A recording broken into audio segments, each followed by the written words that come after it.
This was the first close encounter between humans and the deep-sea people. You're so warm and rough. Barclay, who was in charge of the peace talks, also reached out to touch the aquatic envoy. There was none of the slimy feel of ordinary fish.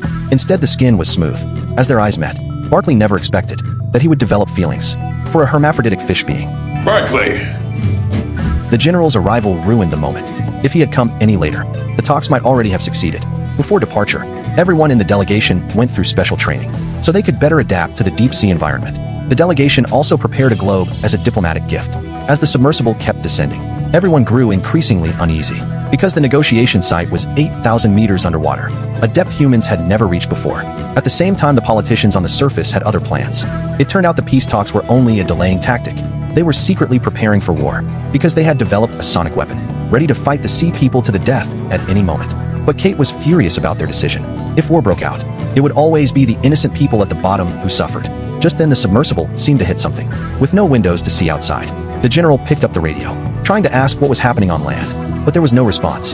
Violent shaking followed. The submersible seemed to be swallowed by a living creature, moving toward the deep sea at incredible speed.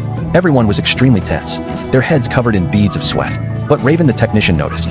The pressure felt the same as on the surface. The expected attack never came.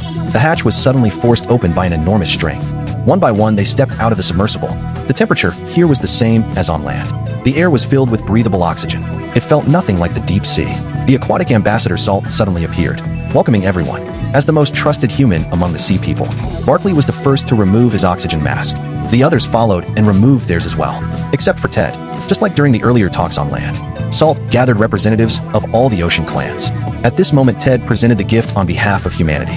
But no one expected that it was actually a bomb. The sea people had no security checks, so they naturally failed to detect it. Barclay never imagined that he himself would be used as a disposable pawn, becoming the fuse that ignited the war.